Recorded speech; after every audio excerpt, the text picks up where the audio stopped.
ಇವತ್ತು ಸಾಂಬ್ರಾಣಿ ಸಾಂಬಾರು ಅತ್ಯಂತ ಸುಲಭವಾದ ವಿಧಾನದಲ್ಲಿ ಮಾಡೋದು. ಮೊದಲಿಗೆ ಸಾಂಬ್ರಾಣಿಯನ್ನು ಸ್ವಚ್ಛವಾಗಿ ಶುದ್ಧ ಮಾಡಿ ನೀರಿನಲ್ಲಿ ತೊಳೆದುಕೊಳ್ಬೇಕು, ಸಿಪ್ಪೆಯನ್ನು ತೆಗಿಬೇಕು.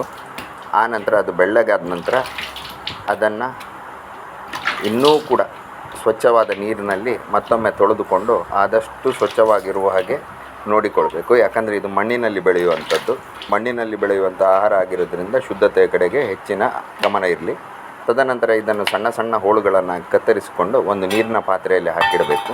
ನೀರಿನ ಪಾತ್ರೆಯಲ್ಲಿ ಹಾಕಿಡೋದ್ರಿಂದ ಅದು ಕಪ್ಪು ಬಣ್ಣವಾಗಿ ಬದಲಾಯಿಸುವುದಿಲ್ಲ, ಬಿಳಿಯೇ ಇರ್ತದೆ. ತದನಂತರ ಇದಕ್ಕೆ ಬೇಕಾಗಿರೋದು ಈರುಳ್ಳಿ, ಎರಡು ದೊಡ್ಡ ಈರುಳ್ಳಿ ಹಾಗೂ 7 ಎಸಳು ಬೆಳ್ಳುಳ್ಳಿ ಹಾಗೂ ಹುಣಸೆ ಹಣ್ಣು, ನಿಂಬೆ ಹುಳಿ ಗಾತ್ರದ್ದು. ಆನಂತರ ಒಂದು ಒಣಮೆಣಸಿನಕಾಯಿ, ಹಾಗೆ ಮಿರ್ಸಾಂಗ್ ಹೇಳ್ತೇವೆ, ಒಂದು ಮೆಣಸು, ಅದೇ ರೀತಿ 100 ಗ್ರಾಮ್ನಷ್ಟು ತೊಗರಿಬೇಳೆ ನೆನೆಸಿಟ್ಟದ್ದು. ಇವುಗಳನ್ನೆಲ್ಲ ಚೆನ್ನಾಗಿ ತೊಳೆದು ಇಟ್ಕೋಬೇಕು. ಆನಂತರ ಒಂದು ಕುಕ್ಕರ್ನಲ್ಲಿ 2 ಸ್ಪೂನ್ನಷ್ಟು ತೆಂಗಿನೆಣ್ಣೆ, ಸಾಸಿವೆ, ಅರಿಶಿಣದ ಪುಡಿ ಹಾಕಿಬಿಟ್ಟು ಚಟಪಟ ಆಗುವ ತನಕ ಕಾಯಬೇಕು. ಒಂದು ಬಾರಿ ಸಾಸಿವೆ ಚಟಪಟ ಆದ ನಂತರ ಅದಕ್ಕೆ ಸಾಸಿವೆ ಚಟಪಟ ಆಗಲಿ. ಈಗ ಸಾಸಿವೆಯನ್ನು ಹಾಕಿದ್ದೇನೆ. ಎಣ್ಣೆ ಹದವಾಗಿ ಕಾದ ನಂತರ ಸಾಸಿವೆ ಚಟಪಟ ಆಗ್ತದೆ. ಸ್ವಲ್ಪ ತಿರುಗಿಸ್ತಾ ಇರಿ. ಸಾಸಿವೆ ಚಟಪಟ ಆಗಲಿಕ್ಕೆ ಶುರುವಾಯಿತು. ಈಗ ಅದಕ್ಕೆ ಕೆಂಪು ಮೆಣಸು 1, ಅದೇ ರೀತಿ 7 ಬೆಳ್ಳುಳ್ಳಿ ಜಜ್ಜಿದ ಎಸಳುಗಳು, ಅದೇ ರೀತಿ ಬೆಳ್ಳುಳ್ಳಿ ಕೆಂಪಗಾದ ನಂತರ ಅದಕ್ಕೆ ಈರುಳ್ಳಿ ಹಚ್ಚಿಕೊಟ್ಟಿರುವಂತಹ 2 ದೊಡ್ಡ ಈರುಳ್ಳಿಗಳನ್ನು ಕೂಡ ಹಾಕಬೇಕು. ಸ್ವಲ್ಪ ನಸು ಕಂದು ಬಣ್ಣ ಬರುವವರೆಗೆ ಅದನ್ನು ಈ ಚಿಕ್ಕ ಹಸಿಮೆಣಸಿನೊಂದಿಗೆ 5 ಚಿಕ್ಕ ಹಸಿಮೆಣಸು ತೊಗೊಂಡಿದ್ದೇನೆ, ಹಸಿಮೆಣಸಿನೊಂದಿಗೆ ಚೆನ್ನಾಗಿ ತಿರುಗಿಸ್ತಾ ಲೈಟ್ ಬ್ರೌನ್ ಬಣ್ಣ ಬರುವ ತನಕ ಕಾಯಿಸಬೇಕು. ತದನಂತರ ಅದಕ್ಕೆ ನೀರಿನಲ್ಲಿ ಹಾಕಿಟ್ಟಿರುವಂಥ ಕೂಕನ್ನು ಕೂಡ ಸಾಂಬ್ರಾಣಿಯನ್ನು ಸೇರಿಸ್ಕೊಳ್ಳೋದು. ಇದನ್ನು ಸಾಂಬ್ರಾಣಿ, ಕೂಕ್ ಇತ್ಯಾದಿ ಹೆಸರುಗಳಿಂದ ಕರೀತಾರೆ. ಇದರಲ್ಲಿ ಸಾಣೆಕಲ್ ಅಂತ ಒಂದು ಊರಿನಲ್ಲಿ ಸಿಗ್ತದೆ, ಅದು ಅತ್ಯಂತ ಶ್ರೇಷ್ಠವಾದಂಥದ್ದು.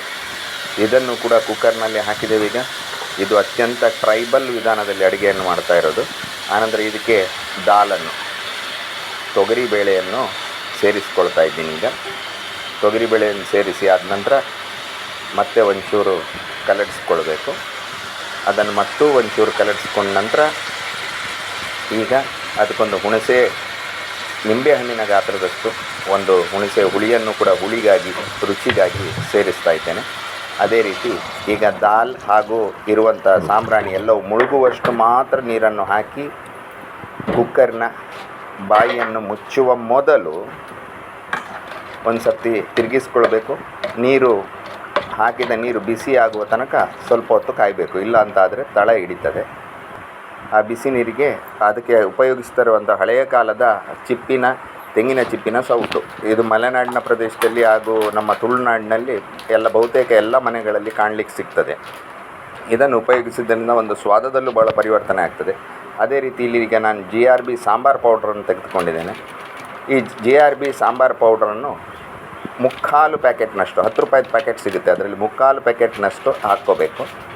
ತದನಂತರ ಅರುಣಾವರ್ದು ಪೆಪ್ಪರ್ ಪೌಡ್ರ್ ಇದೆ, ಇದನ್ನೊಂದು 2 ಸ್ಪೂನ್ ಆಗುವಷ್ಟು ಪೆಪ್ಪರ್ ಪೌಡ್ರನ್ನು ಖಾರಕ್ಕೆ ಸರಿಯಾಗಿ ಹಾಕ್ಕೊಳ್ಬೇಕು. ಯಾಕಂದರೆ ಪೆಪ್ಪರ್ ಅತ್ಯಂತ ರುಚಿಯನ್ನು ಕೊಡ್ತದೆ. ಅದೇ ರೀತಿ ರುಚಿಗೆ ತಕ್ಕಷ್ಟು ಉಪ್ಪನ್ನು ಇದಕ್ಕೆ ನಾವು ಆ್ಯಡ್ ಮಾಡ್ತಾಯಿದ್ದೇವೆ. ಈಗ ರುಚಿಗೆ ತಕ್ಕಷ್ಟು ಉಪ್ಪನ್ನು ಇದಕ್ಕೆ ಆ್ಯಡ್ ಮಾಡಿಬಿಟ್ಟು ಕುದಿ ಬರಲಿಕ್ಕೆ ಆರಂಭ ಆದ ಕೂಡಲೇ ನಾವು ಇದು ಒಂದು ಬಾರಿ ಮತ್ತೊಮ್ಮೆ ಸೌಟಿನಿಂದ ತಿರುಗಿಸಿಕೊಂಡು ಬಿಸಿ ಆಗೋದನ್ನು ಕಾಯ್ತಾ ಇರೋದು. ಬಿಸಿಯಾಗಿ ಒಂದು ಸರ್ತಿ ಕುದಿ ಬರಲಿಕ್ಕೆ ಸ್ಟಾರ್ಟ್ ಆದ ನಂತರ ಕುಕ್ಕರ್ನ ಮುಚ್ಚಳವನ್ನು ಹಾಕಿ ಬಂದ್ ಮಾಡಿ ವಿಸಿಲ್ ಬರುವ ತನಕ ಕಾಯಬೇಕು. ಈ ರೀತಿ ನಾವು ಇಟ್ಟ ನಂತರ ಒಂದು ಸಾಧಾರಣ 5ರಿಂದ 6 ಸೀಟಿಯನ್ನು ಬರೆಸಬೇಕು ಕುಕ್ಕರ್ನಲ್ಲಿ. ಸೀಟಿ ಬಂದ ನಂತರ 1, 2, 3, 4, 5, 6 ಸೀಟಿಗಳು. ಯಾಕಂತೇಳಿದರೆ ಇಲ್ಲಿ ಹಾಕಿರುವಂಥ ಧಾನ್ಯ ತೊಗರಿಬೇಳೆ ಆಗಿರೋದ್ರಿಂದ ಅದು ಬೇಯಲಿಕ್ಕೆ ಸ್ವಲ್ಪ ಸಮಯವನ್ನು ತೆಗೆದುಕೊಳ್ತದೆ. ಅದಕ್ಕೆ ಈ ತೊಗರಿಬೇಳೆಯನ್ನು ಸ್ವಲ್ಪ ಮೊದಲೇ ನೆನೆಸಿಡಬೇಕು. ಈಗ 6 ಸೀಟಿಯ ನಂತರ ನೋಡಿ, ರುಚಿಯಾದ ಕೂಕಿನ ಸಾಂಬಾರು, ಘಮ ಘಮ ಕೂಕಿನ ಸಾಂಬಾರು ರೆಡಿಯಾಗಿರ್ತದೆ. ಬಹಳ ರುಚಿಯಾಗಿರ್ತದೆ. ಬೇಕಿದ್ದರೆ ನೀವು ಇದರ ಮೇಲ್ಗಡೆ ಚಪಾತಿಯೊಟ್ಟಿಗೋ ಅನ್ನದೊಟ್ಟಿಗೋ ಬಡಿಸ್ಕೊಂಡು ಅತ್ಯಂತ ರುಚಿಯಿಂದ ಸ್ವಾದಿಷ್ಟವಾಗಿ ಉಪಯೋಗಿಸ್ಬೇಕು. ಇಲ್ಲಿ ಯಾವುದೇ ರೀತಿಯ ರುಬ್ಬುವ ಮಸಾಲೆಯನ್ನಾಗಲಿ ತೆಂಗಿನಕಾಯಿಯನ್ನಾಗಲಿ ನಾವು ಉಪಯೋಗಿಸಿಲ್ಲ. ಯಾಕಂತೇಳಿದರೆ ಇದು ಯಾರಿಗೂ ಪುರ್ಸೋತಿಲ್ವೋ ಅತ್ಯಂತ ಶೀಘ್ರದಲ್ಲಿ ಮಾಡುವಂಥ ದಿಢೀರ್ ರುಚಿಕರ ಸಾಂಬಾರಾಗಿರ್ತದೆ. ಈ ದಿಢೀರ್ ರುಚಿಕರ ಸಾಂಬಾರನ್ನು ನೀವು ಕೂಡ ಮನೆಯಲ್ಲಿ ಮಾಡಿ ನೋಡಿ. ಆನಂತರ ಹೇಗಿದೆ ಅಂತ ಹೇಳಿಕೊಂಡು ಕಾಮೆಂಟ್ ಬಾಕ್ಸ್ನಲ್ಲಿ ಶೇರ್ ಮಾಡಿ. ಲೈಕ್, ಶೇರ್, ಸಬ್ಸ್ಕ್ರೈಬ್ ಮಾಡಿ.